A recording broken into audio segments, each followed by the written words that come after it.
أعوذ بالله من الشيطان الرجيم.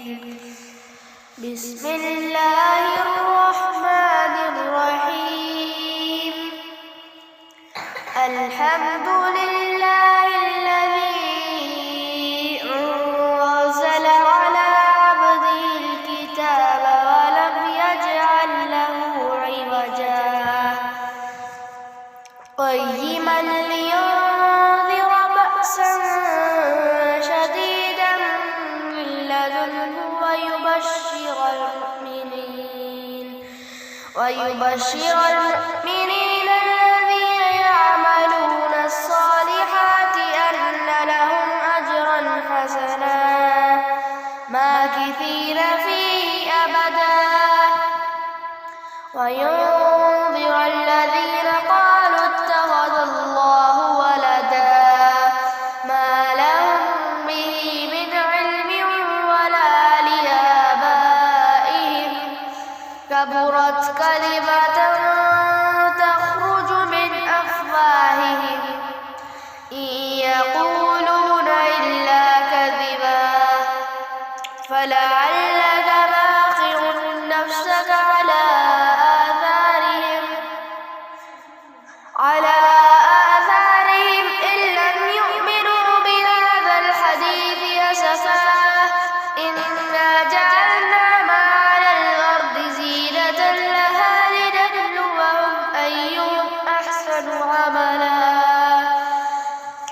وإنا لجاعلون ما عليها صعيدا جرزا أم حسبت أن أصحاب الكهف والرقيم كانوا من آياتنا عجبا إذ أوى الفتية إلى الكهف فقالوا ربنا آتنا من لدنك رحمة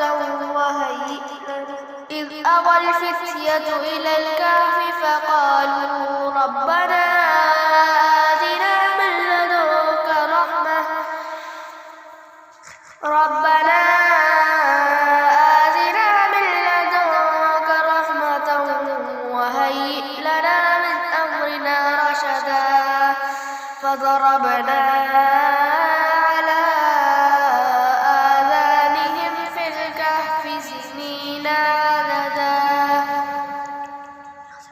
فضربنا على آذانهم في الكهف سنين عددا ثم بعثناهم لنعلم أي الحزبين أحصى لما لبثوا أمدا نحن نقص عليك نبأهم بالحق إنهم فتية آمنوا بربهم وزدناهم هدى وربطنا على قلوبهم إذ قاموا فقالوا ربنا رب السماوات وربطنا على قلوبهم إذ قاموا فقالوا ربنا رب السماوات والأرض لن ندعو من دونه إلها لقد قلنا إذا شططا هؤلاء قومنا اتخذوا من دونه آلهة لولا يأتون عليهم بسلطان بين فمن أظلم ممن افترى على الله كذبا وإذ اعتزلتموهم وما يعبدون إلا الله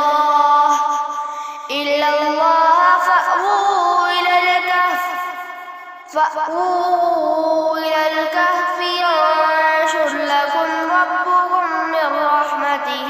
ويهيئ لكم من أمركم مرفقا وترى الشمس إذا طلعت تزاور عن كهفهم ذات اليمين وإذا غربت تقرضهم ذات الشمال وهم في فجوة منه ذلك من آيات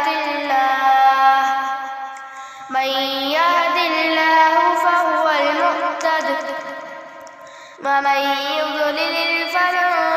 تجد له وليا مرشدا ومن